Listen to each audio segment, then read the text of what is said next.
কাজের চাপে যখন মানুষের দম ফেলার সময় নেই তখন বলা হচ্ছে ঘুম ও খেলাধুলা নাকি অত্যন্ত জরুরি।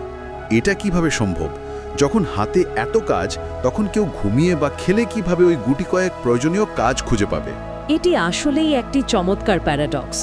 সমাজ আমাদের শেখায় যে ঘুম হলো এক ধরনের অলসতা। হ্যাঁ, অনেকেই তো গর্ব করে বলে আমি দিনে মাত্র 4 ঘন্টা ঘুমাই। ঠিক, কিন্তু নিউরোসায়েন্স সম্পূর্ণ ভিন্ন কথা বলে।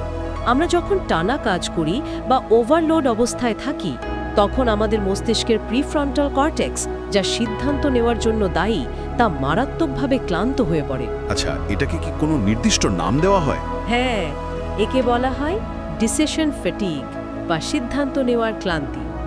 এই ক্লান্ত অবস্থায় মস্তিষ্ক আর ভালো খারাপ, জরুরি আর অপ্রয়োজনীয়র মধ্যে পার্থক্য করতে পারে না।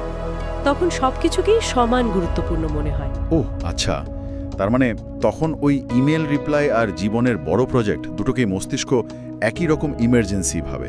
একদম। পর্যাপ্ত ঘুম মস্তিষ্ককে রিচার্জ করার তীক্ষ্ণ এবং ধারালো করার একমাত্র উপায়। ঘুম কোনো বিলাসিতা নয়, এটি হলো সেই ফিল্টার যা তথ্যের বিশাল ভিড় থেকে মূল সমস্যাটি খুঁজে বের করে। আর খেলাধুলার ব্যাপারটা, সেটা কিভাবে কাজ করে? খেলাধুলা বা প্লের বিষয়টি আরও চিত্তাকর্ষক। কোনো উদ্দেশ্যবিহীন আনন্দদায়ক কাজ বা খেলাধুলা মস্তিষ্কের নতুন নিউরাল পাথওয়ে বা স্নায়বিক পথ খুলে দেয়। এটি মানুষকে রুটিন চিন্তার বাইরে গিয়ে সৃজনশীলভাবে সমস্যার সমাধান করতে সাহায্য করে।